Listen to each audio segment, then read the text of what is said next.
La vie Zoé coule en nous comme un torrent. C'est pourquoi la vie que les hommes croient qu'ils peuvent nous donner, éternel Père, Seigneur, elle est insignifiante. Seigneur, devant la vie Zoé que toi tu me donnes. Une vie éternelle, Père de Tout-Puissant, parce que nous savons que nous ne sommes pas de ce monde. Père, nous avons été créés par les eaux d'en haut. Nous avons été tirés d'en haut, éternel Dieu puissant, c'est pourquoi nous voulons dépendre aussi d'en haut. Père Dieu puissant, que nos vies soient selon que ta parole, ô mon Dieu puissant, Seigneur, l'a écrite.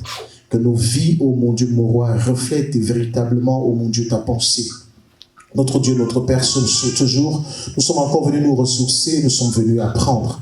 Nous sommes venus étudier, éternel Dieu puissant, nous sommes venus déposer à tes pieds, afin que toi seul, ô mon Dieu, qui peux conduire, guider nos pas, éternel Dieu puissant, que tu nous guides, Seigneur, parce que de nous-mêmes, nous ne pouvons pas.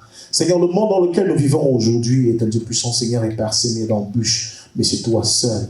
Sur l'abri de tes ailes, tu peux nous porter, tu peux nous couvrir. Seigneur, afin que nous soyons à l'ombre et que l'ennemi, Seigneur Dieu puissant, malgré ses caprices, malgré, oh mon Dieu, mon roi, ses pièges tendus contre nous, Seigneur, soit dans la confusion. Merci Père pour cette grâce et le privilège que tu nous accordes de pouvoir être rassemblés encore ici.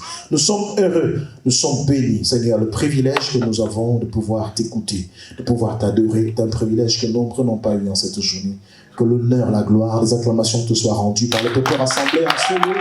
Au nom de Jésus. Alléluia. Alléluia. Est-ce qu'on peut acclamer très fort? Faites le bruit pour le Seigneur. Voilà. Là, vous pouvez poser des vivants. Asseyons-nous fièrement dans la présence de Dieu. Pendant que tu as dit, je suis un prince, je suis une princesse. C'est ça. C'est ça ton identité. Même si les gens veulent t'appeler, te donner un petit nom que ton père t'a donné. Peut-être même ton père s'est trompé devant ce nom-là.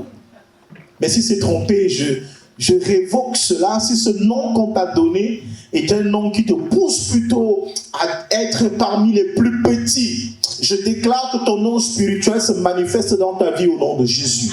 Alléluia. Sois ce que Dieu dit que tu es et non ce que les hommes ont dit que tu es. Alléluia. Alléluia. Bien-aimé, je suis content vraiment ce jour. C'est une joie pour moi de pouvoir retrouver certains visages que je n'ai pas vus depuis. Même si tout le monde n'est pas là, comme je le disais tantôt. Mais il y a quelqu'un qui est parmi nous, il y a des gens qui sont parmi nous ce matin, qui partent de très loin, qui viennent de très loin. Amen. Et des personnes que je connais vraiment depuis longtemps, qui sont à la genèse de ce ministère. Amen. Alors que ce ministère, on le faisait encore via les réseaux sociaux. C'est une fille que Dieu m'a donnée. Dis à quelqu'un, une fille que Dieu a donnée au pasteur. Mais une fille aussi qui m'a beaucoup fait pleurer. Non, vous allez la voir parce qu'elle ne peut pas se cacher aujourd'hui là. Elle m'a fait pleurer. Amen. Je n'ai jamais pleuré comme ça. Vous savez, parfois nous pleurons, mais nous pleurons, nous sommes à la maison. Tu pleures, tu es chez toi. Mais quand tu pleures en route, le genre tu marches, dès que tu pars, tu mets seulement à pleurer. Alléluia, ça veut dire que là, il y a un problème. Amen. On m'a annoncé son décès comme ça. On me dit non, elle est morte. J'ai d'abord dit au Seigneur que ça, je n'aime pas. Vous savez, je n'aime pas. Il y a un genre de blague qu'on ne fait pas aux gens, Seigneur. Il y a un genre de blague qu'on ne fait pas. Amen. Je commence par cette petite histoire afin que vous compreniez très bien. Il y a un grand-père qui, pendant qu'ils sont en train de souper, on lui demande de lever la prière. Élève-nous une prière, dis-nous tout simplement une prière, on veut manger. Il a commencé à prier et puis il dit, Seigneur, souviens-toi de ceux qui sont partis, qui nous ont dénoncés. D'ailleurs, nous savons que c'est le chemin de tout le monde. Et on sait que tu vas nous prendre. Mais si tu dois nous prendre, que ce ne soit pas aujourd'hui, oh. Attends encore un peu, parce que je ne suis pas prêt. Pas maintenant. Amen. Il a fini de dire sa prière. Il arrive à la maison et trouve que sa femme est gravement malade. Il commence à se poser des questions. N'est-ce pas la prière que j'ai passée quand il partait de la maison, sa femme était en bonne santé. Mais quand il arrive, il trouve que sa femme est en train d'agoniser. Il se place, il regarde. Il dit, mais je vais lui dire une prière. Peut-être c'est ma prière qui est en train de s'accomplir comme ça. Et que le Seigneur est en train d'enlever ma femme. Il s'est retiré. Il dit, Seigneur, tu sais qu'entre adultes, il y a des blagues qu'il ne faut pas faire. Entre adultes, il y a un genre de blague qu'il ne faut pas faire. Tu es un ancien. Moi aussi, je suis un adulte. Tu connais mon âge. On ne fait pas ce genre de blague-là. Qu'est-ce qu'elle fait coucher comme Alléluia. En fait, je crois que cette prière venait vraiment du fond de lui. Amen. Il a revu cette situation-là et par la grâce de Dieu, la femme s'est relevée et elle se porte bien jusqu'à aujourd'hui. Alors, bien aimé, la prière que je faisais pendant ce temps-là, en fait, je ne prenais pas un temps pour prier. J'ai tout ce que Seigneur, c'est pas normal. Elle ne peut pas mourir. Non, ça ne peut pas se passer comme ça. Je refusais cette nouvelle. J'ai dit non. Tout le monde m'appelait. Oh, et c'est moi qui ai fait le post parfois sur Facebook pour annoncer qu'elle était partie, mais je refusais même ce post que moi j'avais fait. Les gens venaient commenter, je ne répondais pas aux commentaires parce que j'avais vraiment mal. J'avais vraiment mal. Parce qu'elle et moi, on a été vraiment très rapprochés. Amen. Amen. Je vous assure, je ne suis pas sûr que quelqu'un d'autre connaissait sa vie comme moi. Elle me parlait de tout. Et dans ce domaine-là, elle a été un modèle vraiment d'enfant de Dieu qui ne me cachait rien. Amen. Pas que je contrôlais sa vie, mais parce qu'elle avait besoin que je le sache et que je l'encourage, que je prie pour elle. C'est très important. Lorsqu'on vous demande de le faire avec votre pasteur, c'est parce que le pasteur veut contrôler votre vie. On n'a rien à faire avec vos vies. Amen. Mais c'est tout simplement parce que vous avez besoin d'instructions et on peut prier pour vous aussi. Amen. Donc ce qui fait que lorsque cela arrive, il dit Seigneur, pas elle.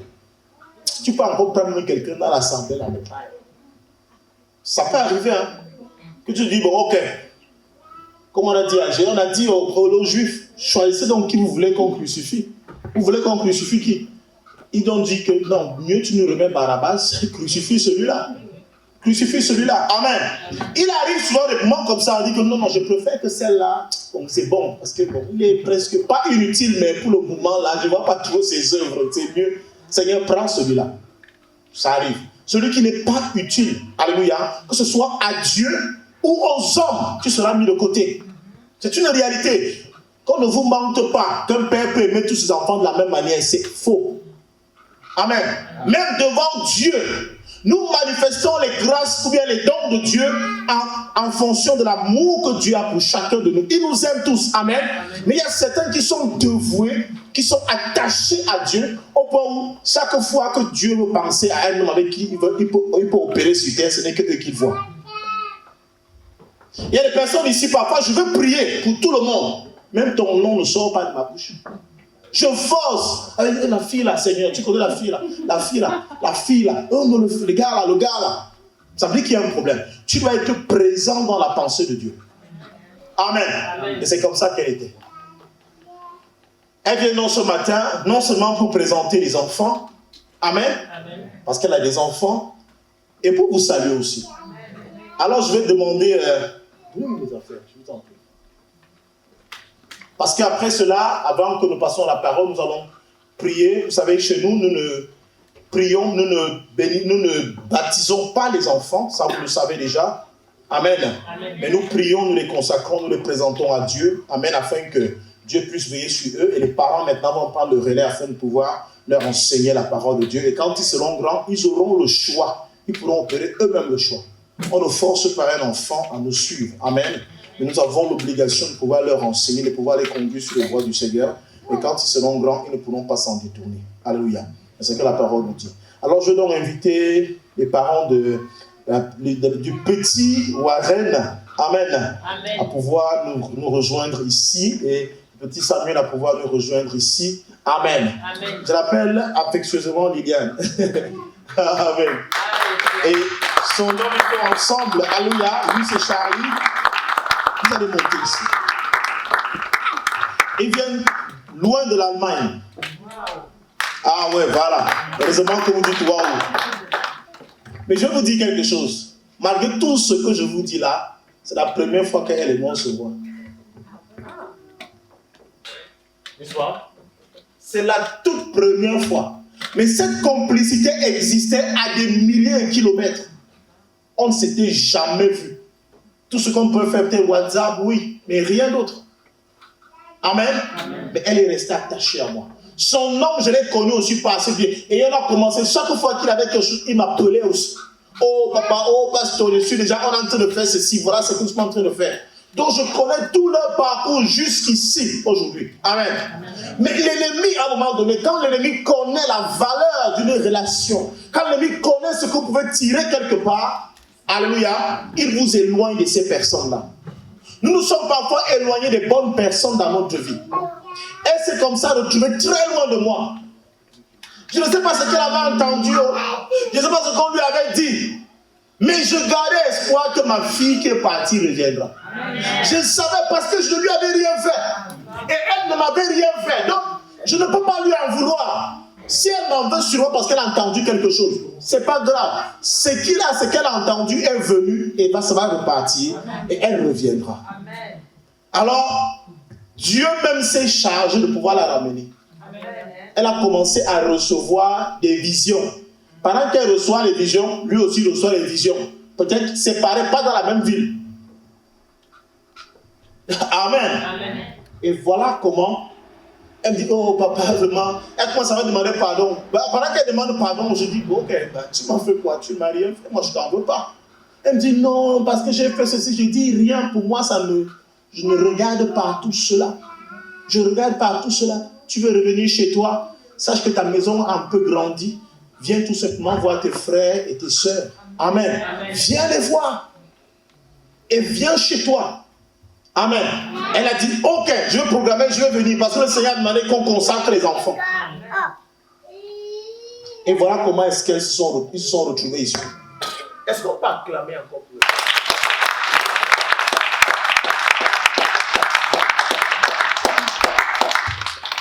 Alléluia. Ils se sont retrouvés donc ici aujourd'hui et nous allons non seulement les bénir eux-mêmes, parce qu'ils doivent retourner en Allemagne et bénir ses enfants.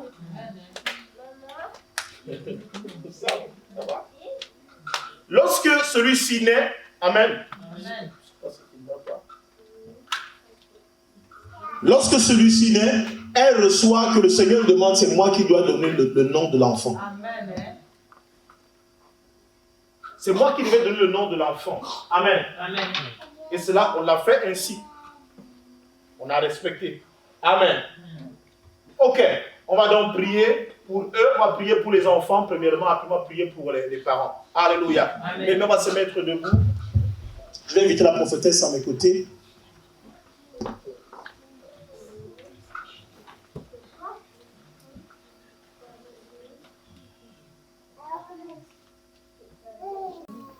Bien, nous allons commencer par le petit. On commence par Samuel, bien évidemment. C'est le plus vieux. Non, on commence par Prince. Amen. C'est par lui que nous allons commencer par Warren. Amen. Il s'appelle Malela Nolan Warren.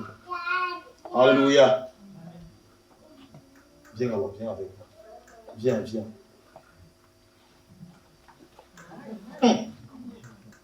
Ah, tu parles allemand, hein?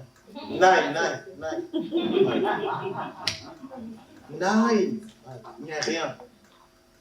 Ok, viens, tout simplement. Tu es mon ami. Voilà. Je porte. Tu vois, maman est là.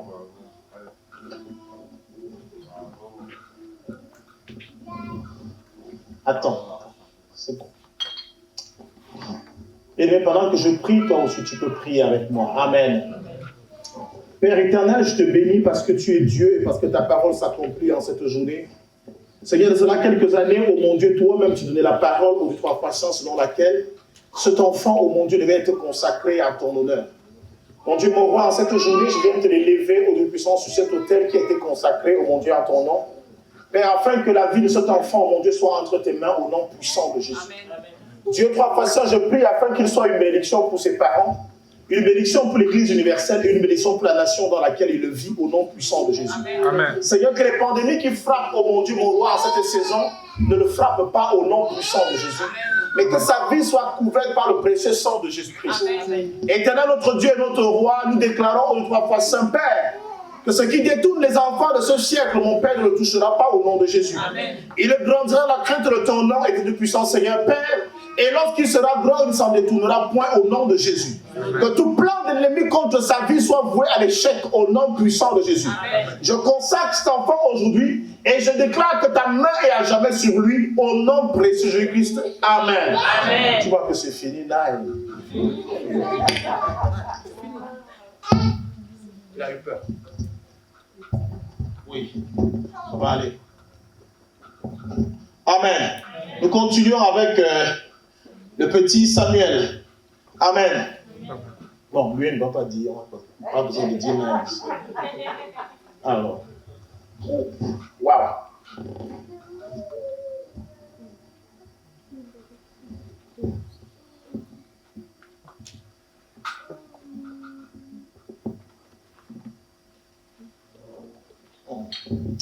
Père éternel, béni sois-tu pour cet enfant.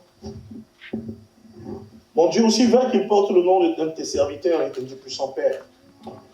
Je veux dire que Samuel, oh mon Dieu, mon roi éternel, que l'onction de Samuel se manifeste dans sa vie. Et au-delà même de ce que Samuel a vécu en tant que prophète. Dieu, trois façons, que sa vie soit une bénédiction pour ses parents et pour l'Église universelle. Dieu Tout-Puissant, je prie afin que sa vie soit entre tes mains, que tu le conduises, que tu veilles sur lui, que tu le gardes. Dieu Tout-Puissant, que tout ce que l'ennemi a planifié contre lui soit nul et lui les faits. Seigneur, que les pensées des hommes ne se réalisent pas dans sa vie. Père trois fois saint, lorsque mon Dieu est bon roi éternel, il sera dans le besoin, mon Dieu, mon roi, que le ciel soit ouvert. Père, lorsqu'il te priera au Dieu trois fois saint, Père, que tu répondes au nom de Jésus. Je prie, éternel puissant Seigneur, Père, comme lui le seul de sa génération, il soit, oh mon Dieu, mon roi, spécial. Qu'il soit mis à part. Mon Dieu, mon roi éternel puissant, que son nom, oh mon Dieu, seul. Père, annonce ta présence partout où il partira au nom de Jésus. Merci Seigneur, trois fois saint, parce qu'en partir de ce jour, oh mon Dieu, sa vie est entre tes mains. Seigneur, et que cette marque sur son front, oh mon Dieu, mon roi, soit un signe d'appartenance au royaume céleste. Ainsi, partout où il partira, oh mon Dieu, ta main sera sur lui. Et tu veilleras sur ses parents au nom de Jésus-Christ. Amen. Amen. Prenez les enfants. Maman Esther, venez prendre les enfants parce qu'on va prier pour eux. Là maintenant, imposez-vous, sinon il ne va pas partir. Un peu de...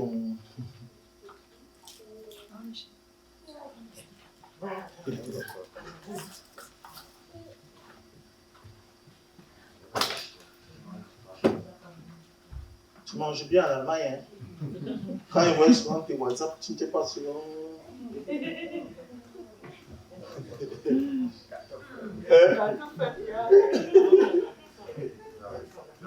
Dehors. Oui, je te veux.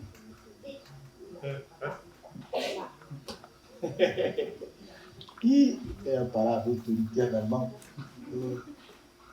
Ok.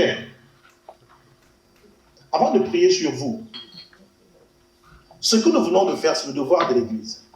Et vous avez un devoir en tant que parent, c'est de pouvoir encadrer les enfants dans la connaissance de la parole de Dieu. Et pour encadrer les enfants dans la connaissance de la parole de Dieu, il faut que vous-même vous connaissiez Dieu. Parce que tu ne peux pas transmettre à l'enfant ce que tu n'as pas. Ça, je sais que vous aimez déjà le Seigneur. Mais il y a quelque chose que j'ai envie de vous dire à vous particulièrement. Parce qu'en réalité, l'Église, tu es déjà marié, tu es déjà fait au niveau de la famille. Présentation. Ok, c'est déjà quelque chose. Il faut bien faire les choses. Selon la parole de Dieu, il faut qu'on fasse bien les choses. Et je me dois de vous dire la vérité. Même si je vous aime comme ça, gros, mais je vous dois dire la vérité. La vérité, c'est quoi? C'est que, en fait, ce que vous faites jusqu'ici, c'est le péché. D'accord? C'est un péché. Faire des enfants sans être marié, c'est un péché. Et vous n'avez pas le droit de le faire. Ce que vous avez fait là, c'est le fruit du péché. Amen. Mais maintenant, pour corriger ce péché et pour avoir la miséricorde, la grâce de Dieu, la faveur de Dieu dans votre vie, afin de pouvoir retrouver la place dans le cœur de Dieu, c'est qu'il faut que vous unissiez. Là, vous allez non seulement vous couvrir, mais couvrir aussi ces enfants. Les enfants ont besoin de vous, tous les deux. Donc, si vous avez besoin d'un soutien quelconque, pour le mariage, pour les fiançailles, ou quoi que ce soit, l'Église va vous accompagner dans ce sens-là. Charlie, je ne te lâcherai plus. C'est avec toi que je vais beaucoup parler, et toi, tu vas beaucoup parler avec ta fille, de manière à ce que ceci puisse se concrétiser. Sinon, ce n'est pas bien. Continuez à faire des enfants. Non. Vous mettez ensemble, ça fait un bon bout de temps que vous êtes ensemble. Maintenant, on vous accompagne dans ce sens. Le mariage, ce n'est pas une histoire d'argent. C'est une histoire de vol. Je sais que vous vous aimez. Parce que ce n'est pas quelqu'un qui vient me parler de votre amour.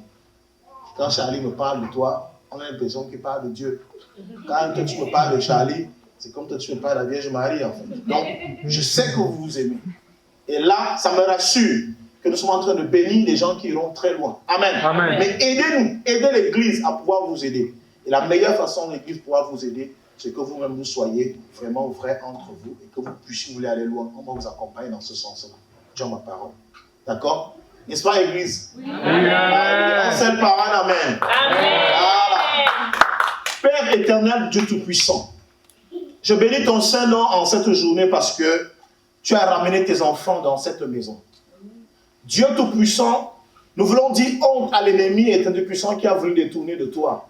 Et nous déclarons aussi vrai que ta parole dit que tout ce que mon Père m'a donné, personne ne pourra les ravir de ma main. Amen. Seigneur, je déclare que cette parole s'accomplit aujourd'hui parce que mon Dieu, mon roi, nous l'avons vu au nom de Jésus-Christ. Dieu Tout-Puissant, ils sont venus à la maison de la prière. Ils sont venus à la maison d'abondance. Ils sont venus recevoir. Ils sont venus enlever les malédictions dans leur vie. Amen. Père, depuis 2015, Éternel puissant, tu m'as mis ces enfants, Éternel puissant, entre mes mains. Mon Dieu, mon roi, je les ai suivis durant tous les périodes qu'ils ont suivi, qu'ils ont vécu, Éternel. Père, à travers le désert, j'étais avec eux.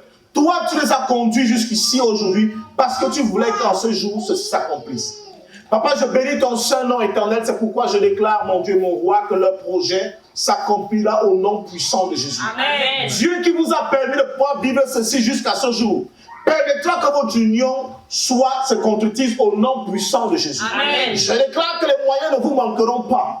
Je déclare que l'Allemagne sera votre bénédiction. Amen. Dieu vous bénira dans cette nation. Amen. Il vous bénira dans tout ce que vous allez faire. Amen. Je déclare qu'à partir de ce jour, si le ciel était ouvert sur votre tête, s'il était fermé sur votre tête, qu'il soit grandement ouvert à partir de ce jour. Je déclare que toutes les malédictions qui vous poursuivaient sont détruites en ce moment au nom de Jésus. Amen. Je coupe les alliances qui étaient liées à vos familles, à vos noms. Je déclare qu'à partir de ce jour, que vos vies soient transformées au nom puissant de Jésus.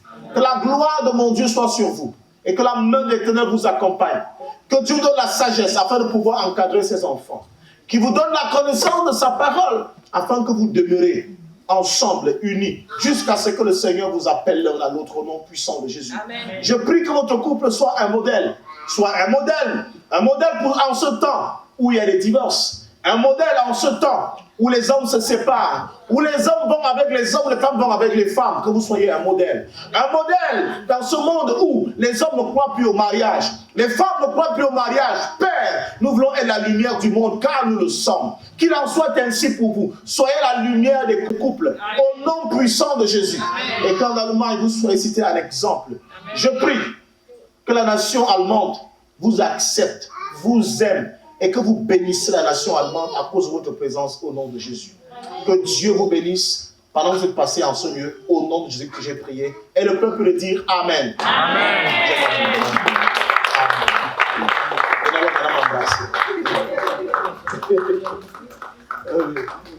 Oh, très content de vous voir. Amen. Bienvenue. Ok, j'ai tout dit. Il faut que vous allez mettre ici. Amen. Alléluia. Est-ce qu'on peut l'acclamer pour eux?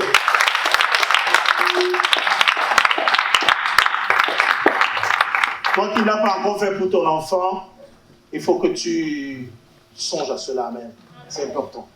Alléluia. Bien. Nous allons passer au repas de ce jour.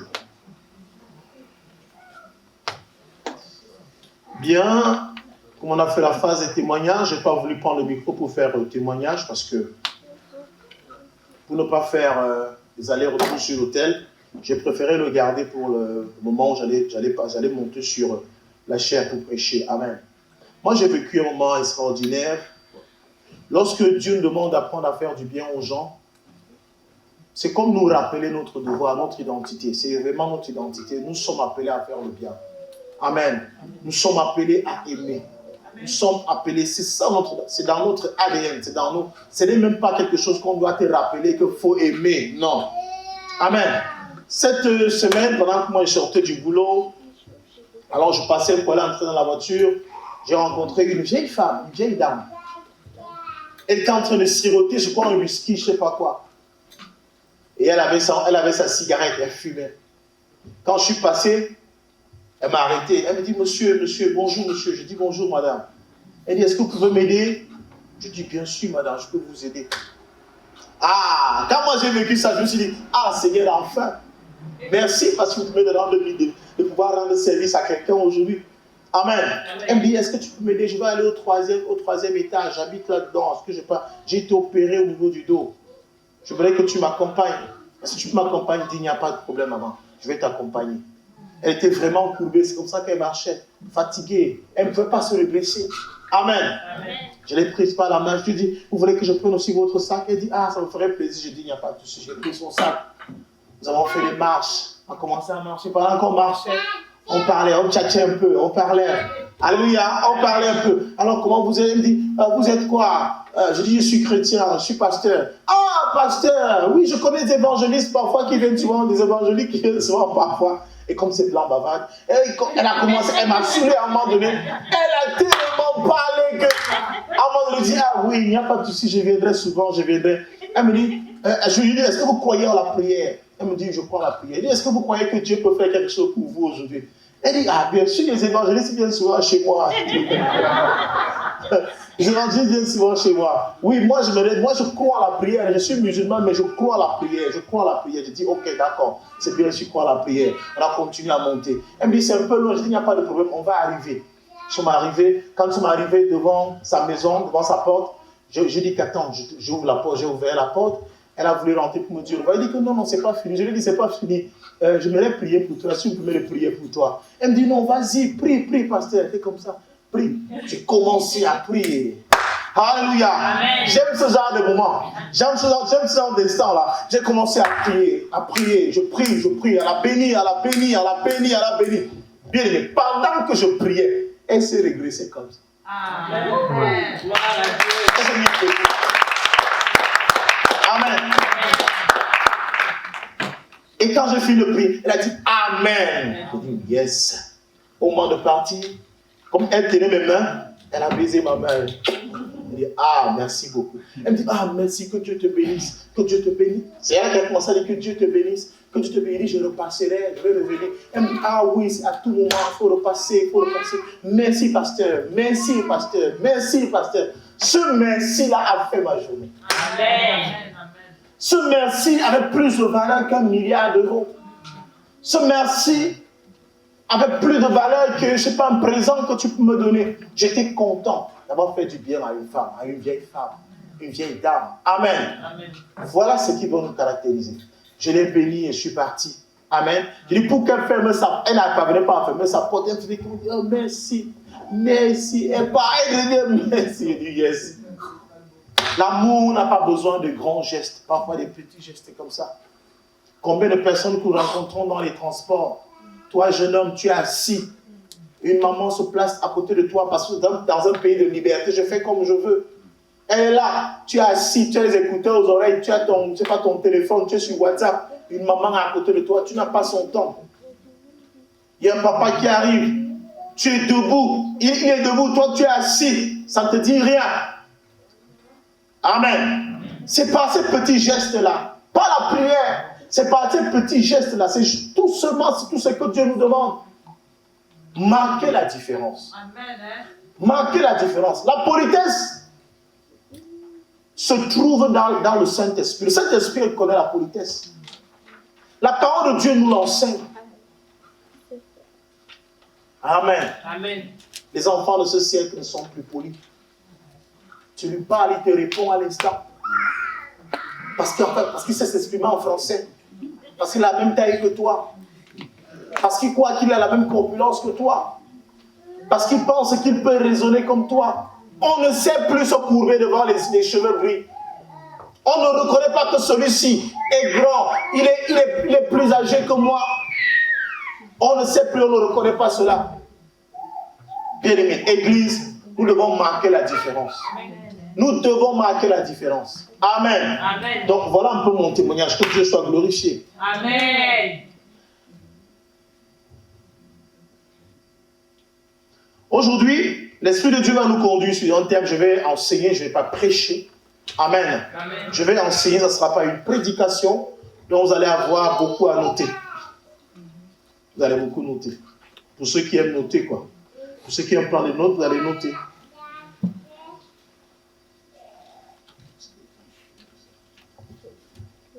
Le thème, c'est pourquoi le réveil tarde-t-il?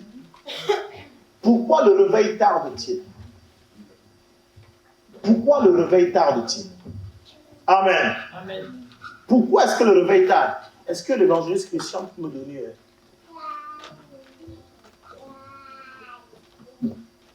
Pourquoi le réveil tarde-t-il? On parle tout le temps du réveil de l'Église.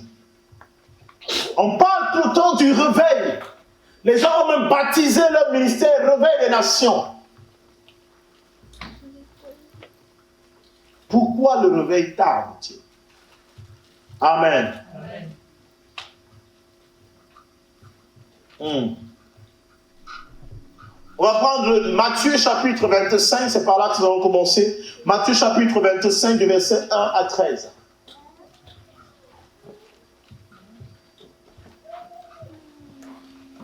On va tout le monde se mettre debout pendant que nous allons lire ce passage. Matthieu chapitre 25, du verset 1 au verset 13.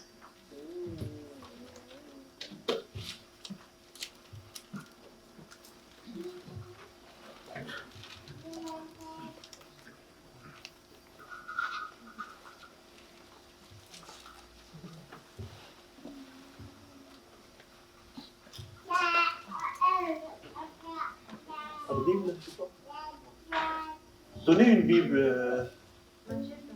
Celui qui n'a pas de Bible, tu lèves tout simplement le doigt, on va te donner une Bible. Il y a des Bibles là. On va te donner une Bible. Donnez-lui une Bible. Vous savez, bon, lui n'est pas comme... Les femmes sont toujours ça, les téléphones. Voilà. Qui d'autre n'a pas de Bible dans la salle? Landry n'a pas de Bible. Donnez une Bible aussi à Landry et à Victor. Vous avez tout donné? Quand les évangélistes n'ont pas de Bible, là, c'est bien. Ok. La sœur Sandra, tu vas lire pour nous. Viens au micro, tu vas lire pour nous. Matthieu chapitre 25, du verset 1 à 13. Je lis au nom de Jésus. Amen. Alors il en sera du royaume des cieux comme de 10 jeunes filles qui prirent leurs lampes et sortirent à la rencontre de l'époux. 5 d'entre elles étaient insensées et 5 étaient avisées. En prenant leurs lampes, les filles insensées n'avaient pas emporté d'huile. Les filles avisées, elles, avaient pris avec leurs lampes de l'huile dans des fioles. Comme l'époux tardait, elles s'assoupirent toutes et s'endormirent. Au milieu de la nuit, un cri retentit. « Voici l'époux! Sortez à sa rencontre. » Alors toutes ces jeunes filles se réveillèrent et apprêtèrent leurs lampes. Les insensés dirent aux avisés, « Donnez-nous de votre huile, car nos lampes s'éteignent. » Les avisés répondirent, « Certes pas, il n'y en aurait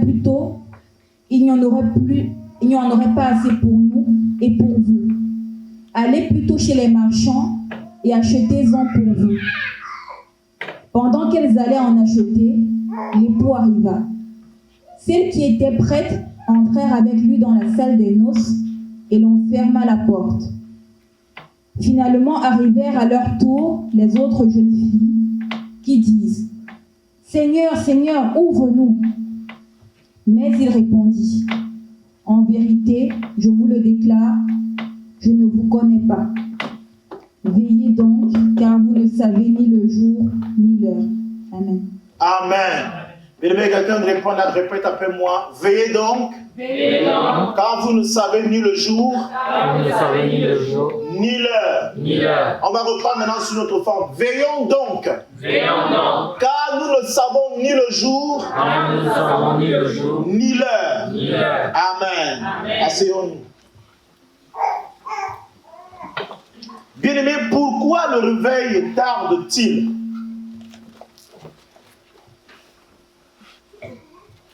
Le texte que nous venons de lire, c'est la parabole des 10 vierges. Amen. Amen. C'est une parabole que beaucoup parmi nous connaissent déjà. On l'a déjà lu. Mais il y a quelque chose que j'aime particulièrement dans ce texte. C'est le pronom personnel on. On cria. On. O-N. Cria. On cria.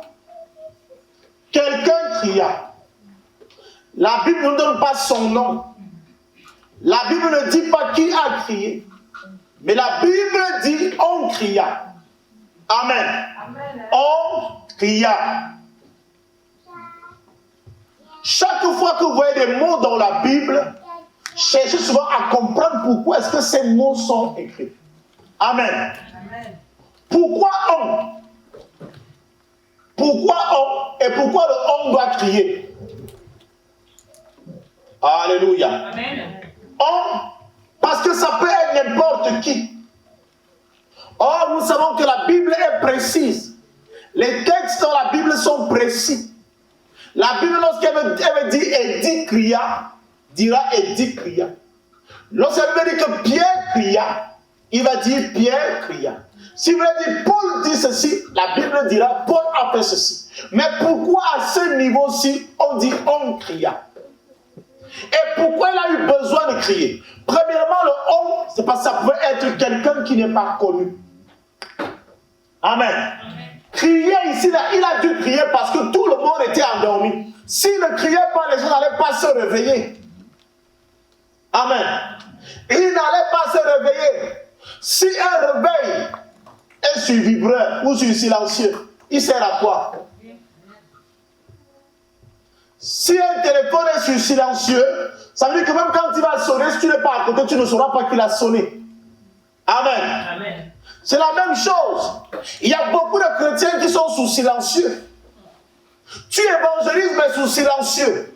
Ce qui fait que tu as beau dire des belles paroles, mais personne n'est au courant que tu parles. Tu veux réveiller les gens, mais personne ne peut se réveiller parce que ta voix, on ne l'entend pas. Amen. Amen. Dis à quelqu'un, augmente le volume. Augmente le volume. Oui, dis à quelqu'un, augmente le volume. Augmente le volume. Ce qui est plutôt de dire un slogan ou juste sur les réseaux sociaux, augmente le volume. Quand quelqu'un dit une vérité, on dit augmente le volume. Oui, augmentez le volume. Augmentez le volume sur la parole de Dieu. Augmentez le volume sur les témoignages. Augmentez le volume sur ce que vous faites de bien en ce qui concerne Dieu. Et le homme a crié parce qu'il voulait se faire entendre. Le problème de l'église aujourd'hui, c'est que nous nous sommes dit que le réveil commencera par une certaine catégorie de personnes. Ce qui fait qu'un message que tu peux donner à quelqu'un, tu dis non, je préfère que c'est le pasteur qui donne ce message. Non, les évangélistes iront évangéliser. Non, comme il y a une grande église, on croit que le réveil va commencer par cette église-là parce qu'ils ont assez de moyens. Alléluia. Amen. Mais non, le homme ici nous met tous au même pied d'égalité. Il n'y a pas plus grand ici, il n'y a pas plus petit. Ça peut être un petit comme ça peut être un grand. Alléluia. Ça peut être un petit comme ça peut être un grand. Mais le plus important n'est pas celui qui nous réveille, mais c'est de savoir qu'on a été réveillé. Amen. Oh, on va entendre que c'est tel pasteur qui m'a baptisé. C'est tel apôtre qui m'a baptisé. Je suis dans l'église de tel pasteur. Je suis dans l'église de tel bishop. Là, on aime. Non, c'est tel qui est mon père spirituel. C'est pas ça qui est important. Le plus important, c'est qui t'a réveillé. Alléluia. Amen. Bien aimé, j'ai parfois vu des gens à l'église, ils sont en train de dormir. Tu somnoles. Quelqu'un va te bousculer. Dis non, t'es ta pote, réveille-toi. On a même vu les parents qui disent à leurs enfants, papy, s'il te plaît, réveille-moi à telle heure. Réveille-moi à telle heure, je vais me reposer un peu. Tu me réveilles, n'est-ce pas? Ok, maman, je vais te réveiller. Pourquoi tu dis à l'enfant, toi, un vieux toi, tu demandes à l'enfant de te réveiller, mais réveille-toi tout seul. Tu le fais parce que tu sais, pour te réveiller, tu n'as pas besoin d'un grand instrument. Tu as juste besoin d'une personne qui est éveillée. Pour se réveiller, on a besoin de quoi? D'une personne qui est éveillée. Amen. Elle sait où je me repose. Et elle viendra me réveiller. Amen. Amen. Tu sais où je dors. Viens me réveiller où je dors. Je te donne cette autorisation. Mais nous voulons être réveillés par ceux qui sont grands. Par ceux que la nature, la nation a validé. Si ce n'est pas tel pasteur, moi je ne crois pas. Si ce n'est pas tel apôtre, moi je ne crois pas. Si mon église n'est pas comme ça, moi je ne crois pas. Mais le réveil passera par honte, pas par celui que tu négliges. Amen. Aïe, c'est lui qui nous a réveillés. Qui va te réveiller? Qui va nous réveiller? Les chrétiens aujourd'hui murmurent dans les ténèbres, on veut crier dans les ténèbres. On murmure, on veut réveiller les gens, mais on murmure dans les ténèbres. Oh, nous avons besoin de quelqu'un qui va crier. Amen. Amen. Si l'enfant est éveillé, bien aimé, n'aie pas honte que c'est l'enfant qui te réveille. Amen. Amen. Il n'y a pas de honte. Si tu es dans une église, le pasteur qui prêche là-bas est un petit qui a 12 ans. Où est la honte à ce que c'est lui qui te réveille? Tu veux quoi? Tu veux la taille de la personne qui t'enseigne ou alors l'enseignement qu'on te donne? Qu'est-ce qui est important? L'enseignement ou la personne qui t'enseigne? La personne qui m'enseigne. La personne qui t'enseigne, hein? L'enseignement. Réveille-la, réveille-la. Et dis, secoue-la comme ça. Réveille-toi. Bon, non, je la connais quand même. Là, c'est qu'elle n'était vraiment pas endormie. Ça, c'est une claire école. Elle n'était pas avec nous. Ma fille demeure venir. Amen. Alléluia. Dis comme ça, fais comme ça, yes. Voilà. Alléluia. Donc, ce n'est pas une histoire de qui m'enseigne, mais de savoir quoi est-ce qu'on m'enseigne. Qu'est-ce que je reçois? Il m'a réveillé, je me suis réveillé. Même le bébé qui a 2 ans, s'il sait qu'à cette heure, si tu es souvent debout, les parents qui ont les enfants le savent. L'enfant, quand il veut aller téter, il ne cherche pas à savoir, il sait que l'heure, si je tète souvent, il peut te bousculer dans le lit. C'est lui qui te réveille. Tu vas dire que je me réveille, c'est l'enfant qui me bouscule. Non, tu vas te réveiller. Alléluia. Amen. Oh. Alors, ça sera toi et moi. Ça sera toi qui es négligé. Ça sera toi qui n'est pas respecté. Ça sera toi qu'on ne considère pas. Le réveil peut passer par toi aussi. Amen. Ne te néglige pas. On cria. Mets ton nom à la place de on et tu dis je criais. Je criais. Le crier là, c'est comme ça. Là. Ça, c'est au passé. Hein. Je crie. Yeah. C'est passé simple. Hein? Mais maintenant, comment on est pour passer simple? Parce que tu n'as même jamais crié. Voilà. Notre Dieu se conjugue au présent. Maintenant, c'est je crie. Alléluia. Dis à quelqu'un, je crie. Je crie, je crie, je crie, je crie, je crie. Alléluia. Nous devons maintenant crier à plein gosier. Pour que le monde se réveille. Si on ne le fait pas, il ne se réveillera pas. Il y a des gens qui sont déjà presque morts. Mort. Tu viens murmurer dans les oreilles d'un mort? Non, non. Jésus-Christ, tu t'es dit que Jésus-Christ est Seigneur. Jésus-Christ est Seigneur. T'es fini. Il ne va jamais s'élever. Il ne va jamais s'élever.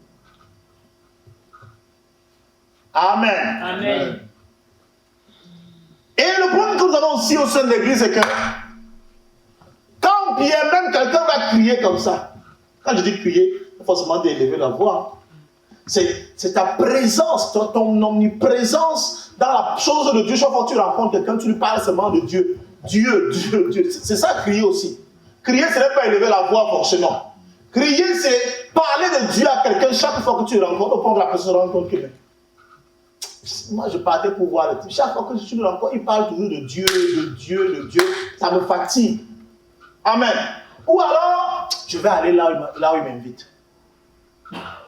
Parce que ce genre de personnes qui crient, qui parlent de Dieu, qui crient, sont parfois très mal compris. Amen. On commence à dire, qu'est-ce qu'elle veut montrer aux gens? Qu'est-ce qu'il veut montrer aux gens? Qu'il aime trop Dieu, il parle de Dieu à tout bout de champ. Il est en train de parler de Dieu, il aime trop Dieu. Pourquoi est-ce qu'il veut se faire voir? Non, ce n'est pas qu'il veut se faire voir, c'est que tu le vois déjà. Amen. Tu le vois déjà. Amen. Amen. Donc, dans ce texte-ci, la première des choses à garder, c'est cela. Le plus important, ce n'est pas ce que les vierges vont faire après, mais c'est de savoir qui va les réveiller. Amen. Amen. Ce n'est pas de savoir ce que les gens feront après, mais savoir que nous devons réveiller les gens. Nous devons les réveiller. Amen. Amen. Tu dois réveiller ton voisin, tu dois réveiller ta voisine, tu dois réveiller ceux qui sont tout autour de toi. Alléluia. Amen. Si tu n'es pas éveillé, tu as besoin de quelqu'un qui pourra t'éveiller, qui pourra te réveiller. Et pour te réveiller, tu auras besoin de quelqu'un qui est lui-même déjà éveillé. Alors, si tu n'es pas éveillé, tu ne peux pas réveiller les autres. Tu dors, tu veux réveiller ceux qui dorment. Ça sera comment? Dans les rêves? Vous allez vous croiser dans les rêves? Ou bien, c'est vrai que j'avais quand même vu les choses. J'ai souvent vu les choses. Je me rappelle avoir tout ça. Je dormais avec mon oncle et j'ai tué des histoires du village, je sais pas. Il y a des histoires que tu es villageois. J'accepte. Je suis né au village, j'ai pas de honte. Amen. Un jour, je dors avec mon oncle. C'était une nuit. On dort, il ronfle de son côté, moi aussi je ronfle de mon côté. Amen. Amen. Dans le rêve, ou c'est le rêve, c'est la réalité, je ne sais pas. Je sais que je lui ai allumé un coup de poing, donné un coup de poing, pendant que je dormais. Tout intensement, aïe, aïe, aïe, aïe, aïe, aïe. Là, je l'ai réveillé. Ça, c'est un dormeur qui réveille un autre avec un bruit. Moi, les sorciers me poursuivaient souvent, j'ai voulu me défendre, je ne sais pas ce qui s'est passé. Mais là, c'est pas le bon réveil. Amen. Parce que quand on se réveille, il me pose la question, pourquoi tu m'as frappé? Je ne peux pas dire pourquoi je l'ai frappé. Amen. Amen. C'est pas le genre de réveil là. C'est pas le genre de réveil là. Alléluia. Amen. Ah, je vous sens, on est en phase, on est en phase. J'aime ça, on est en phase aujourd'hui. Amen. C'est pas ça le réveil là. Non. On veut un réveil qui permet à quelqu'un de connaître le Seigneur. Amen. Alléluia. Amen. Bien aimé, le réveil c'est donc quoi? Le dictionnaire définit le réveil comme étant le passage de l'état de sommeil à l'état d'éveil. Le passage de l'état de sommeil à l'état d'éveil. Donc c'est une transition. L'état d'éveil n'est pas le réveil. Celui qui a l'état d'éveil est déjà réveillé. Mais celui qui somnole, celui qui dort, n'est pas encore éveillé. Il pense, il faut qu'il se réveille pour être éveillé. C'est deux mots, c'est trois mots. Amen. On a le sommeil. Amen. On a le réveil et on a l'éveil. C'est trois mots. Celui-ci, c'est la transition entre ces deux moments.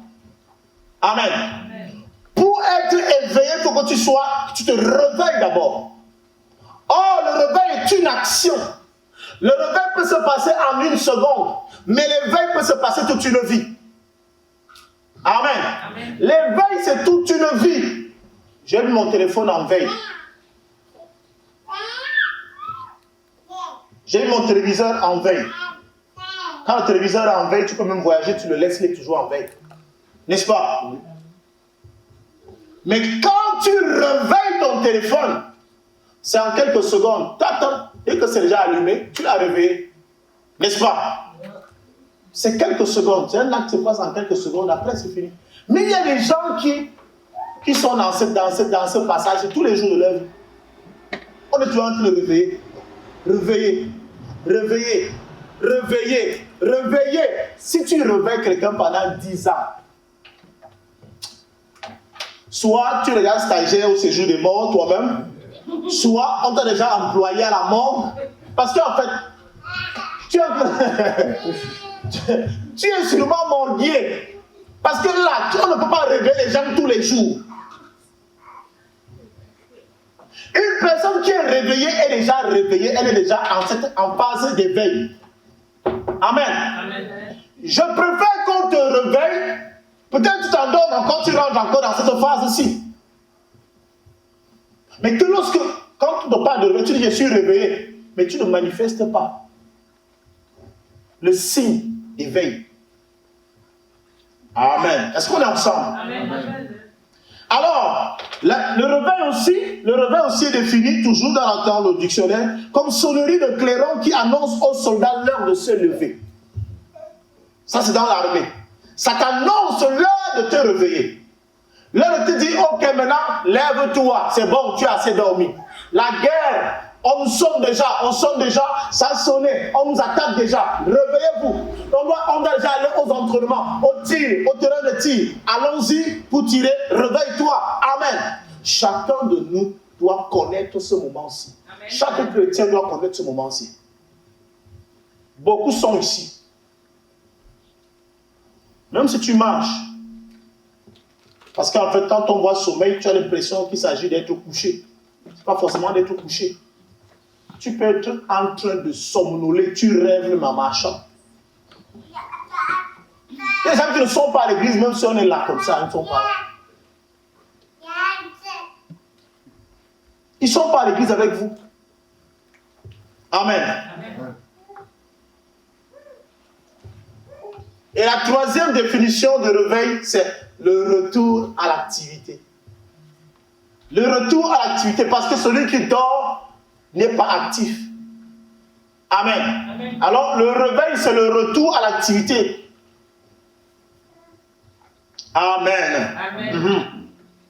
Bien-aimé, pourquoi et quand faut-il un réveil?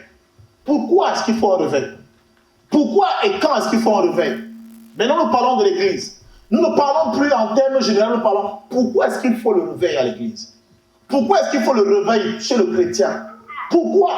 Alléluia. Je vais vous donner quelques raisons pourquoi est-ce qu'il faut le réveil. 7 raisons pour lesquelles il faut le réveil. Vous savez qu'aujourd'hui c'est l'enseignement, on n'est pas dans la prédication. Alléluia. Amen. 1. Tu peux noter, hein? 1. Parce que l'église n'est plus ce qu'elle devrait être normalement. C'est pourquoi il faut le réveil. Parce que l'église a perdu son identité. Parce que l'église n'est plus ce qu'elle devrait être. Elle n'a plus la flamme. Elle n'est plus la lumière du monde. Or, la Bible déclare que nous sommes la lumière du monde. La Bible déclare que nous sommes le sel de la terre. Mais nous ne sommes plus le sel de la terre. Nous ne sommes plus la lumière du monde. Alors l'église a besoin de réveil. Il n'y a pas la vie.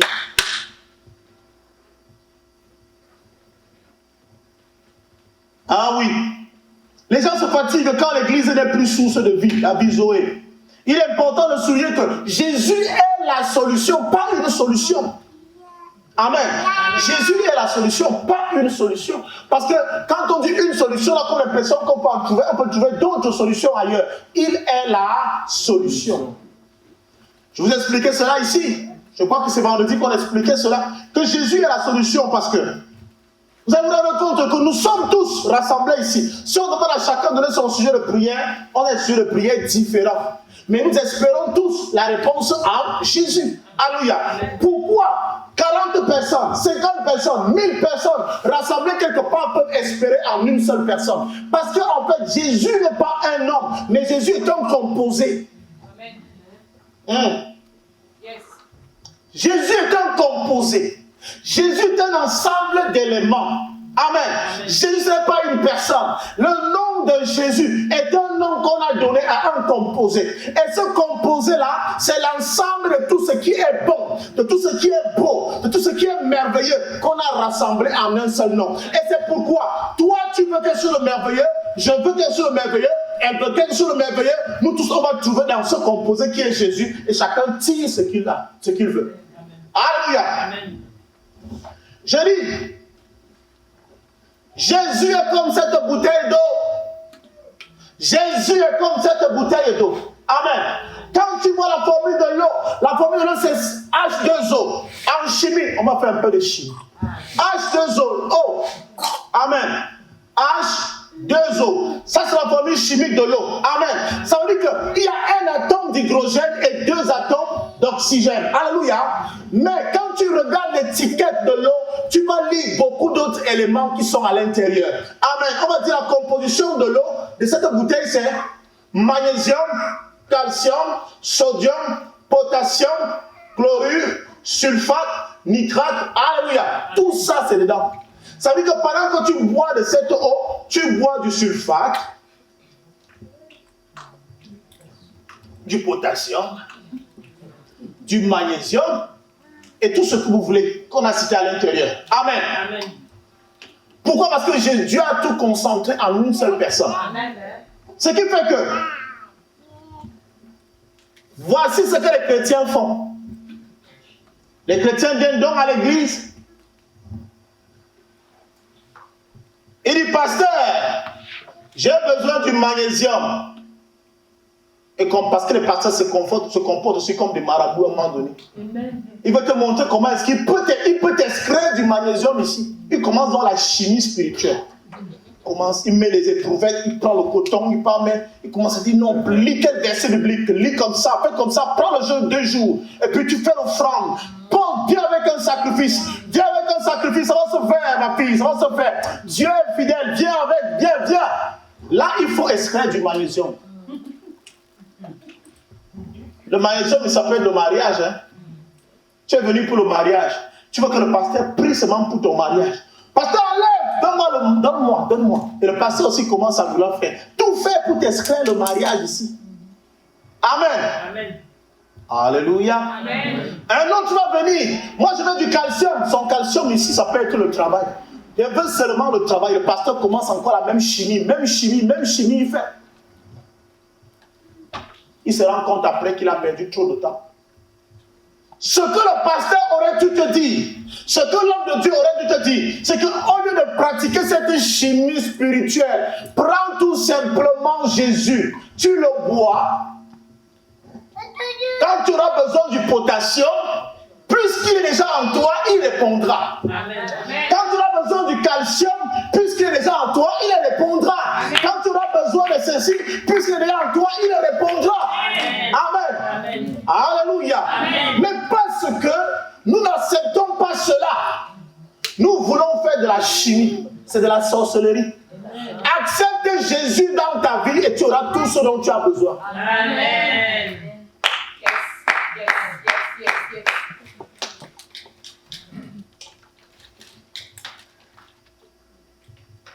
Non.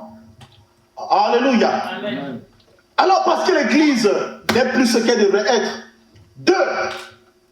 Quand l'église a perdu toute la vie d'en haut et est devenue une institution humaine, le vouloir de l'homme l'emporte sur le vouloir de Dieu. Là, l'église a besoin de réveil. Quand le vouloir de l'homme commence à emporter sur le vouloir de Dieu, quand on regarde beaucoup plus à ce que les hommes veulent et on néglige ce que Dieu veut, là, cette église-là a besoin de réveil. Là, ce corps-là, ce chrétien-là a besoin de réveil. Lorsque tu commences à voir tes besoins plus importants que les besoins de Dieu, qu'est-ce que Dieu veut? Tu commences plutôt à voir ce que toi tu veux. Bien aimé, tu as besoin de réveil. Ça, c'est la deuxième. 3. Quand tu commences à entendre quelqu'un te dire, non, j'allais souvent à l'église, hein. Nous on a commencé les choses avec vous, embrouillez-vous. Nous on a fait ça avant vous. Ça existe souvent. Quelqu'un dit, j'étais même pasteur. Moi j'ai été pasteur. Donc ce que tu fais là, ça c'est le boucan. Je vais te voir dans 10 ans ce que tu vas devenir. Nous-même on a fait ce que tu es en train de faire là. On a fait ça là, Coran. Dans notre Coran, notre Coran. Tu parles de quoi? Donc vous avez une Coran dans votre église. Nous on avait une Coran. On mettait les jaquettes. Tout le monde mettait les jaquettes. Tout le monde. Et le pasteur s'arrangeait ce qu'on était. On était toujours à l'heure. Quand on chantait, quand la sœur scolastique chantait. Non, la sœur avait une voix. Elle aime là. La dernière fois que je l'ai vue, je ne sais pas. Ah, elle n'est plus. Qu'est-ce qui s'est passé? La sœur scolastique, qui avait une belle voix élastique, a disparu mystiquement. Alléluia. C'est ça en fait qui se passe. Il a besoin de réveil. Quand tu commences à parler de toi-même au passé, tu parles de tes exploits avec le Seigneur au passé. Quand j'étais, les has-been, quand j'étais, que sont-ils devenus? On ne sait pas ce qu'ils sont devenus. Non, moi-même j'ai fait des choses là. J'ai prêché. Je me souviens une fois, j'avais prêché sur la pluie. Je dansais comme ça sur la pluie, la poussière sortait. Il dansait sur la pluie, et la poussière montait. Mais non, on a ce genre d'individu. Amen. On a ce genre d'individu. On a ce genre de personnes. Quand tous les signes croient, quand tous les signes d'un sommeil se multiplient, dissipation des chrétiens, les chrétiens ne savent pas, ils disparaissent. Le bavardage entre dans l'église, la mondanité entre dans l'église, les prédications sans onction, absence de don de l'esprit, de guérison et de miracles, l'église là est morte. Elle a besoin de réveil. Là c'était en 3. En 4, quand la crainte de Dieu a disparu du milieu du peuple et que le péché est accepté, toléré et ignoré, tu vois les gens vivent dans le péché, mais parce que tu dis que non, je risque les perdre, je ne peux pas parler. Bien aimé, tu as besoin de réveil. Même si tu es pasteur, même si tu es apôtre, 40 ans de pastorat, tu as besoin de réveil. On a vu les vieux qui dorment et qui ont besoin qu'un enfant le secoue. Ne dis pas que non, je suis ancien dans la chose aussi. Bien aimé, avec le Saint-Esprit, on n'est pas ancien. Alléluia. On n'est pas ancien avec le Saint-Esprit. Et on n'est pas vieux. Il peut utiliser n'importe qui pour te réveiller. Accepte de te réveiller. Vieillard, accepte. Et réveille-toi. Réveille-toi, toi qui dors entre les morts. Alléluia. Les problèmes et le péché ne sont plus confrontés. Par exemple, dans une église où on accepte d'élever les homosexuels. Tu es homosexuel, il devient évangéliste. L'évangéliste, je ne sais pas comment je peux l'appeler. Je ne sais même pas, même le nom, je n'ai même pas envie de taper. C'est que c'est le nom de quelqu'un parmi vous ici. Je ne veux pas. Je préfère ne pas donner le nom. L'évangéliste est quelqu'un. Non. Quand c'est toléré, sachez que ce n'est plus normal. On a besoin de réveil. Deux femmes qui s'embrassent sur l'autel et un pasteur célèbre leur mariage. Non, ça peut se faire parce que tu ne connais pas les plans de Dieu. Je ne connais pas les plans de Dieu, mais celui-là, je connais. Ça là, c'est pas Dieu. Ça, c'est pas Dieu, ça. Dieu ne fait pas ce genre de choses. Il n'est pas là. Dieu vous a tourné le dos depuis. Vous avez besoin de réveil. Non. Quand la repentance n'est plus prêchée, il y a des églises où on n'aime pas la repentance. Non, nous sommes sur la grâce. Parlez de la grâce aux gens. Parlez de l'amour aux gens. Avec tout ce qui se passe là, parlez de la grâce aux gens. Bien aimés. Dieu n'est pas un distributeur automatique où même le lépreux parlait se servir.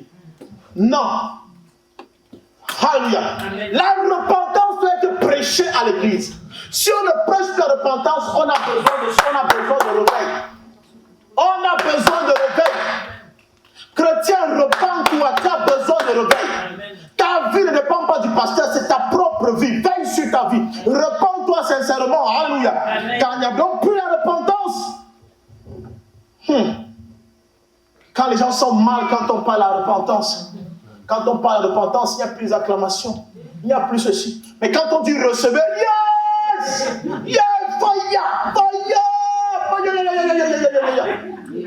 oh, amen comme le tonnerre, bien aimé.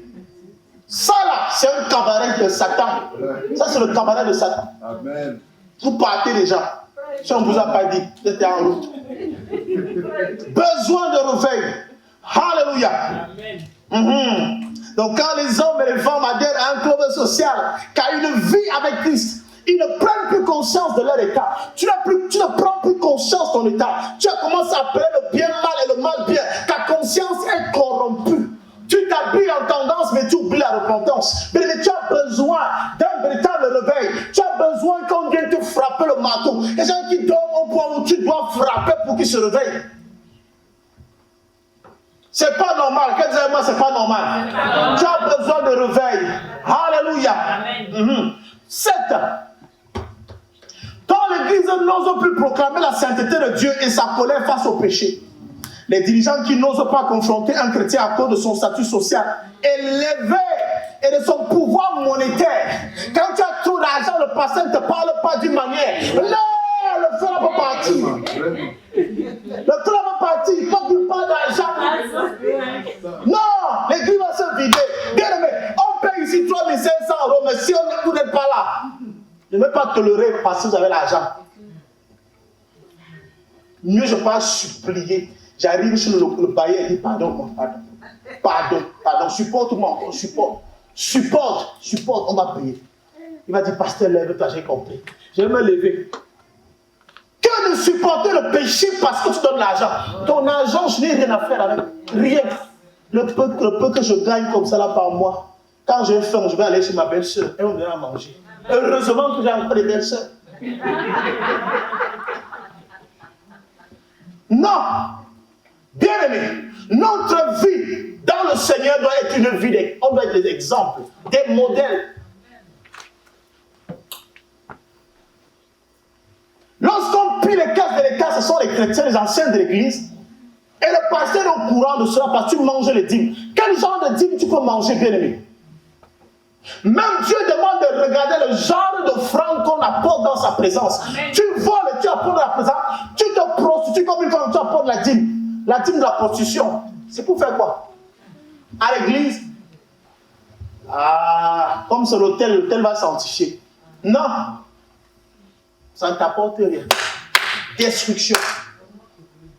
On ne vole pas pour apporter à l'église. On ne détourne pas pour apporter à l'église. Et le pasteur ne doit pas t'envoyer à aller voler. Non. Bien-aimé, paye la dîme si tu travailles. Si tu ne travailles pas, ne paye rien. Tu n'as aucune obligation à la payer. Non. Travaillez alors vous apportez la dîme. Tu n'as pas l'argent, tu ne donnes pas. Alléluia. Amen. Dieu bénira tes efforts. Sois honnête.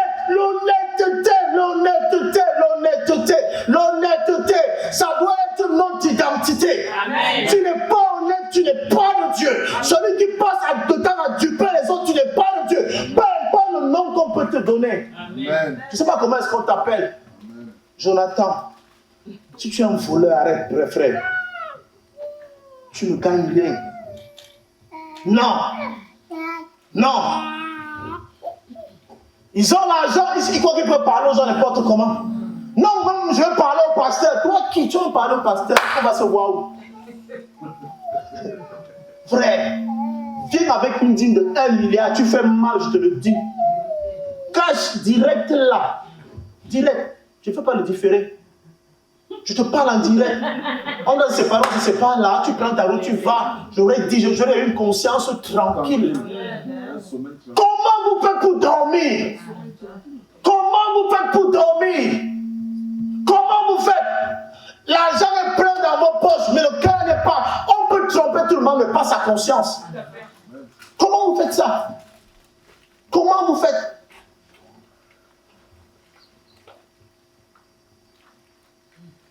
Pasteur est homosexuel. Il soit avec le ministre qui est homosexuel. Le ministre apporte l'argent et le ministre commence à conditionner les gens à l'église. Non, pasteur, non, hey. Il ne faut pas que le gars là monte encore. Non, il ne veut plus monter là-bas. Je ne veux plus. La sœur ne doit plus chanter. Non. Bien aimé, le péché n'est pas à tolérer. On peut tomber. Tomber n'est pas se reposer. Se reposer, ce n'est pas ronfler. Amen. Le blanc a fait, on a tous appris la langue là. Le français, on a appris. Amen. Dormir, c'est pas faire la sieste. Quand tu dis que tu peux faire la sieste, c'est quelques minutes. C'est déjà la sieste que tu fais là 2 heures de temps, c'est plus la sieste. Tu dors déjà, mon frère. C'est plus la sieste. Tu dors. On fait comme ça, yes. Voilà, alléluia. Moi, ça me plaît ce message, je me fais du bien. On fait du bien. Amen. Alléluia, alléluia. 8. Quand on ne parle plus de l'enfer ni des exigences de Dieu, pour ne pas troubler la tranquillité des gens, on dit que non, les gens, il y a déjà de messages qu'il ne faut pas donner, pasteur. Ça frustre les gens. Ça frustre les gens. Bien aimés, sachez que moi je vous ai invité ici pour vous frustrer.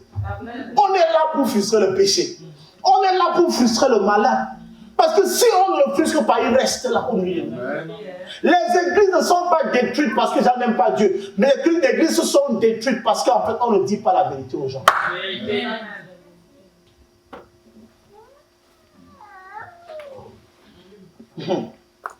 Amen. Amen. Voilà pourquoi et quand est-ce qu'il faut le réveil. Quand on commence à voir ce genre de choses dans l'église. Mais commence à prier pour cela quand tu commences à voir ce genre de choses. Ce que le réveil n'est pas. Je vous dis ce que le réveil n'est pas. Parce qu'il y a un nombre de choses. Tu peux voir, non, ça veut dire que l'église là est réveillée parce que j'ai vu ceci. L'église est réveillée. Amen. L'extension. Tu peux avoir 1000 églises dans le monde entier. Ça ne veut pas dire qu'il y a le réveil dans cette église. Amen. Donc l'accroissement, l'agrandissement de l'église. Ça parce qu'on est parti, on est sous bois, petit machin, petit box, on est venu ici, ça veut dire que la... Non, c'est pas ça. Amen. Amen. C'est pas la grandeur, c'est pas le nombre de fidèles qui prouve, qui démontre qu'il y a le réveil dans l'église. Amen. Amen. 2, juste le nombre de conversions et de baptêmes. Parce qu'il dit que non, nous on a 1000 convertis. Il faut encore voir comment les gens sont convertis à l'église. Et comment est-ce qu'ils sont baptisés? Pasteur, qui m'a donné sa vie à Jésus? Moi, pasteur, ils viennent ici. 2 mois après, les gens qui ont couru venir vers le Dieu, tu les cherches, ils ne sont plus là. Ils sont venus se mouiller dans le Seigneur. Ils sont venus prendre un bain. Ils sont venus prendre un bain à l'église et puis ils ont disparu. Il y a des gens qu'on a baptisés 8 fois ici. 8 fois. 8 fois, 8 fois, 8 fois. Vous payez les factures d'eau là chez qui, mes frères? Vous payez les factures d'eau là chez qui? Les poissons. Mieux. Dans l'esprit, le poisson. J'aime ça. Alléluia. Les poissons. Ils ne considèrent même pas. On a tout fait. L'église fait bien tout maintenant pour faire comme les petits diplômes, les certificats de baptême. Pour que tu aies un esprit que non, tu es déjà baptisé. Mais jusque-là, la personne n'est pas consciente. Chaque église où tu parles te fait baptiser. 1000 fois, frère. Non. Le nombre nous, on a baptisé 800 aujourd'hui. Et vous te dire que 300 membres. Non, le mois passé, on avait baptisé. Tu te souviens encore, maman? Non. Parce que c'était avant combien là? C'était combien là? Non, c'était 3000. On a comme ça là. J'ai consacré 200 pasteurs. Yes, moi je connais ce genre de personnes. J'ai consacré il y a 200 pasteurs. Mais il est toujours seul en fait. Il est toujours seul. Les 200 pasteurs que tu as consacrés sont où? Tu ne connais même pas s'ils sont en vie, s'ils sont déjà morts. Mais tu sais que tu as consacré. C'est pas ça le signe. Le signe d'un réveil. C'est pas ça le signe du réveil. Amen. Le réveil, pour montrer que le réveil s'est effectué, il faut qu'on passe à l'éveil. C'est pour ça que j'ai mis ces 3 mots.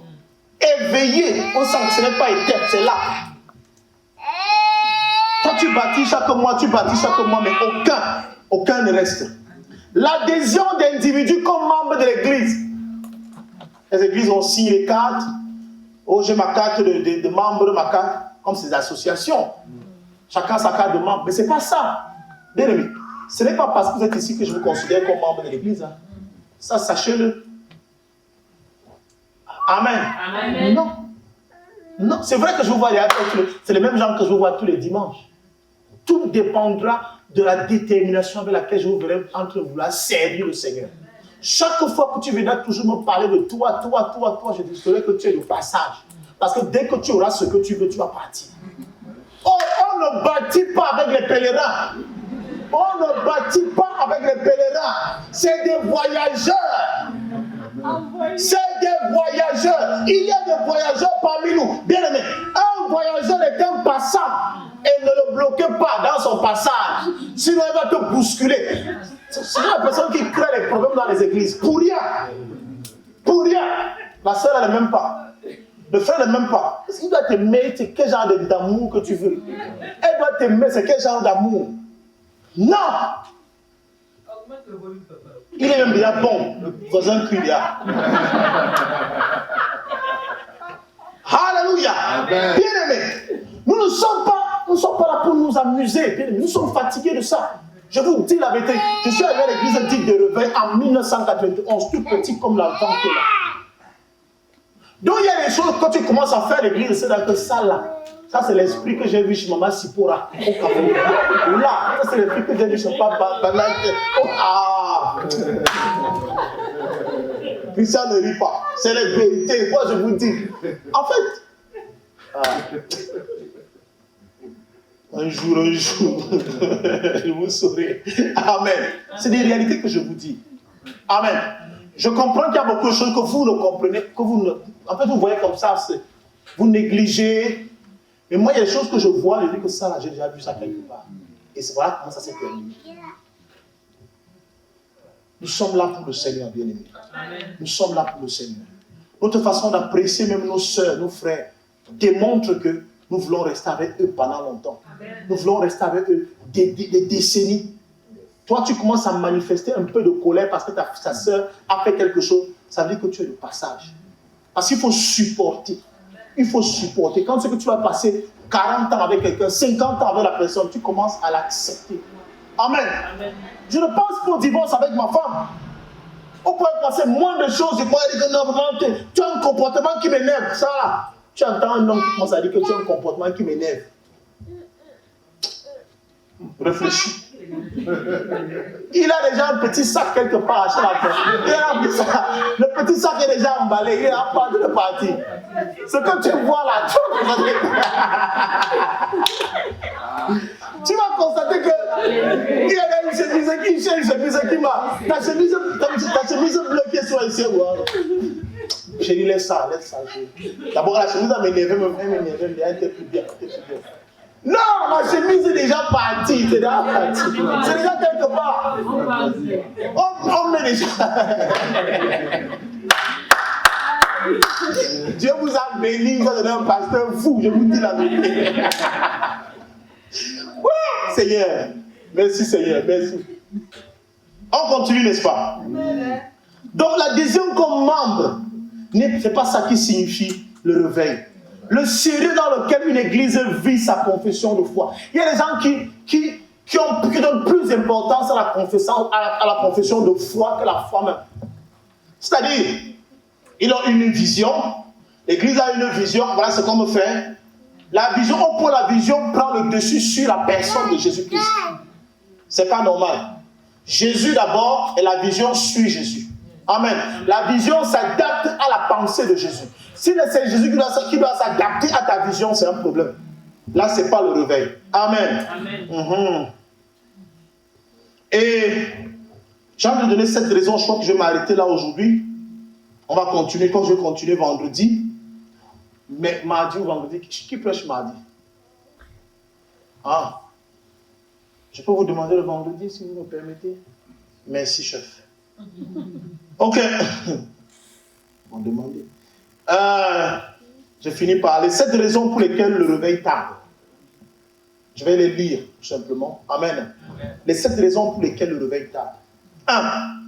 L'évangélisation est devenue une affaire de gros sous. C'est une réalité. C'est une réalité. L'évangélisation est devenue une affaire de gros sous. Vous aimez danser, vous aimez ceci. Tout ça, ça coûte de l'argent. Passer à la télé, ça coûte de l'argent. Tout ça, louer les salles, ça coûte de l'argent. C'est devenu une affaire de gros sous. Ça tarde, c'est pas évident. Amen. Donc, si les chrétiens ne travaillent pas, on va demeurer à un certain niveau, on ne pourra pas monter. Amen. 2.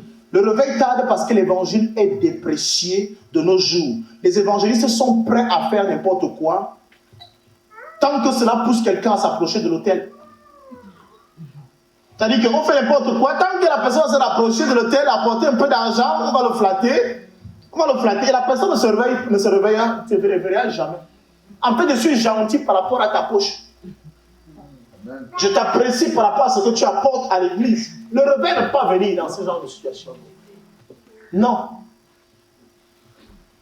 Je t'aime parce que je sais que tu peux chanter. Je commence à te flatter parce que tu peux jouer au piano. Non. C'est pour ça que je rends grâce à Dieu, parce qu'il m'a appris ces choses-ci. Amen. C'est-à-dire que le jour qu'il me boude là, on ne saura même pas que vous êtes passé ici.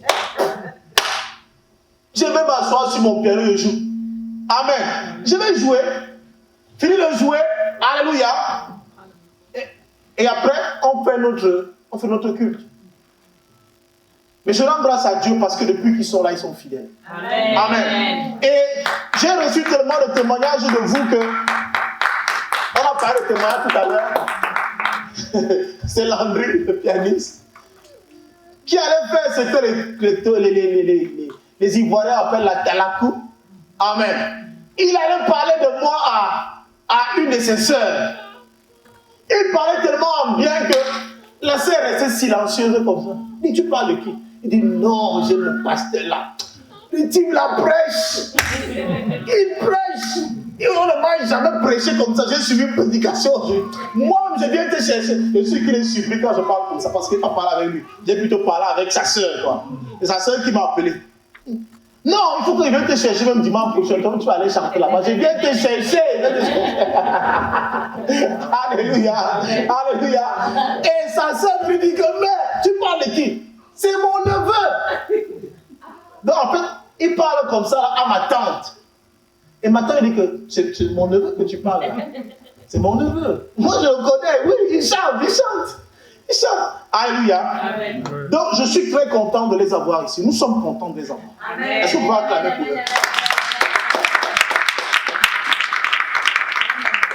eux? Des gens qu'on peut avoir rarement par la grâce de Dieu, nous pouvons les avoir ici aujourd'hui. Amen. Amen. Donc voilà un peu. Alors, lorsqu'on commence n'importe quoi à pousser quelqu'un à s'approcher de l'autel, il demande qui a besoin d'aide, qui veut recevoir plus de puissance, qui veut marcher plus près du Seigneur. Une attitude déshonore le sang de Christ, une telle attitude déshonore le sang de Christ, et qui vaut à la prostitution parce qu'elle est basée sur une foi facile, sans repentir et sans abandon du péché. Nous devons sanctifier l'autel. On doit sanctifier l'autel. Parce que quelqu'un manifeste un feu de paille à l'église, il chauffe un peu, tu dis que non, vraiment, toi, tu te fais pasteur. Toi, tu es docteur désormais. Ça là. Plusieurs fois, je suis tombé dans ce piège-là. Maintenant, hein, pour devenir pasteur, non. Non. Trop de familiarité, trop d'erreurs. Trop d'erreurs. Demandons au Saint-Esprit le discernement. Amen. On ne doit plus consacrer n'importe qui, donner responsabilité à n'importe qui. Non. Non. Nous devons sanctifier l'autel, car l'autel est un endroit où l'on meurt. On meurt ici. On meurt ici. Je ne suis pas un acteur. Là encore, c'est pire. Parce que là, c'est la nourriture de Dieu. Ça, ce que je suis en train de faire, c'est votre nourriture. Mais là, c'est la nourriture de Dieu. Oh non, je suis un pasteur. Non, je suis responsable de. Je suis chef de ceci. Je suis chef de cela. Mais tu rendras compte de cela. Si tu as pris cela à la légère, c'est ton problème. Chaque responsabilité que tu reçois à l'église, bien aimé, c'est un fardeau. Et tu dois bien le faire, avec ou sans le pasteur. Le pasteur ne va pas vous épier. Est-ce que tu fais ton travail? Les femmes font comment? Les hommes sont où? Les pasteurs font comment? Les évangélistes font comment? Mais les chantres sont où?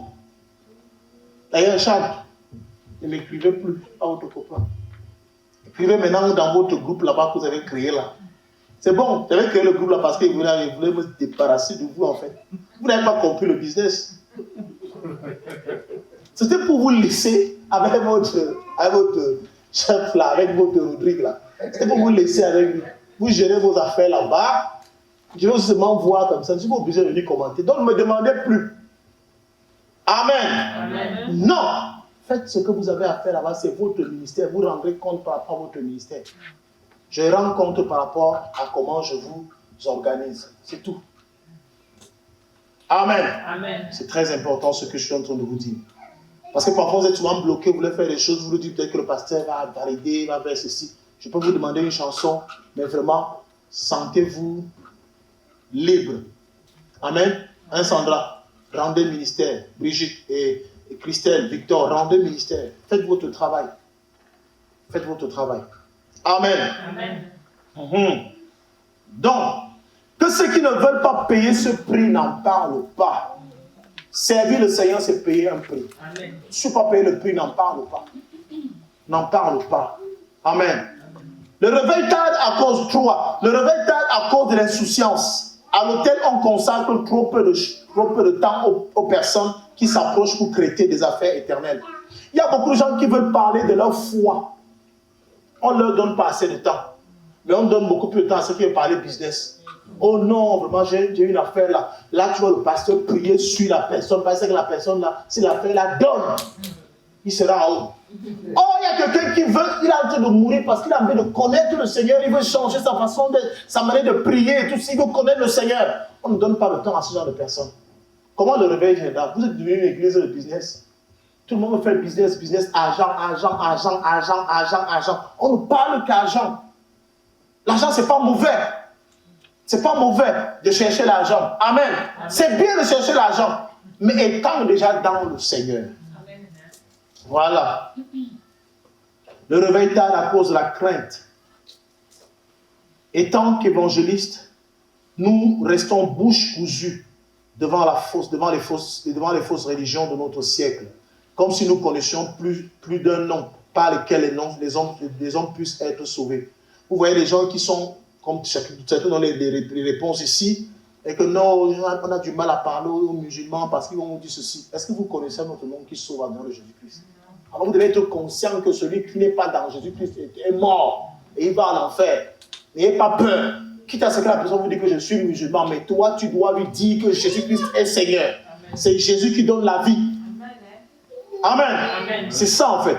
Et tant qu'on ne le fait pas, les gens ne changeront pas. Le réveil n'arrivera pas. 5.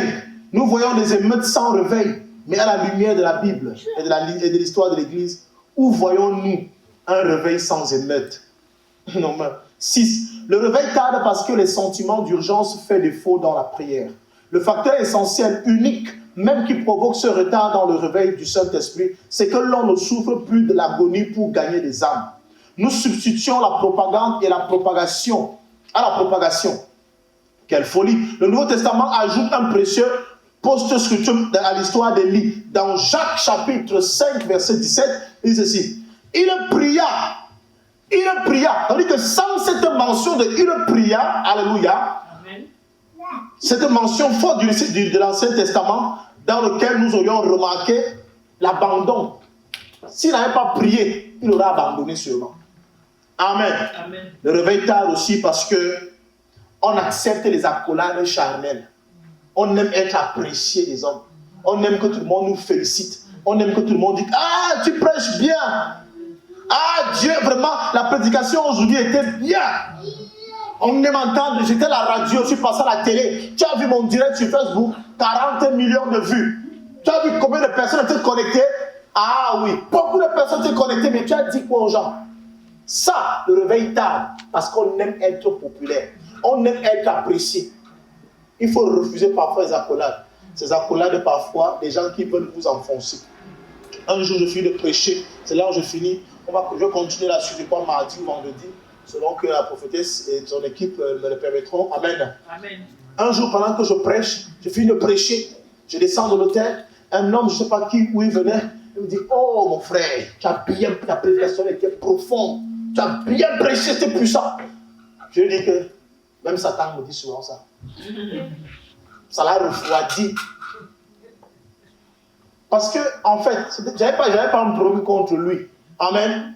Mais je me suis rendu compte d'une chose, c'est que le plus souvent, les gens qui viennent nous apprécier après la prédication, c'est les gens qui peuvent nous enfoncer. Parce qu'à force d'entendre, tu fais bien, tu commences à devenir orgueilleux. Tu crois que tu le fais par toi-même. Cette prédication, je ne me suis pas assis, commencé à écrire. Non. Amen. Amen. Mais c'est que tu comprends que là, c'est Dieu qui donne quelque chose, tu te mets à écrire. Tu ne réfléchis pas, tu écris. Et combien ça vous a béni ce matin? Amen. Là, on a vu qu'une partie, il y a la suite. Tu ne peux pas être ici vendredi ou jeudi, mais connecte-toi au direct pendant qu'on va faire cet enseignement. Parce que tu as besoin de cela pour comprendre pourquoi il n'y a pas de réveil. Amen. et pourquoi le réveil tarde. On va comprendre tout cela. Amen. Amen. Je m'excuse encore vraiment pour la longueur de ce message. Amen. Est-ce qu'on peut se mettre debout?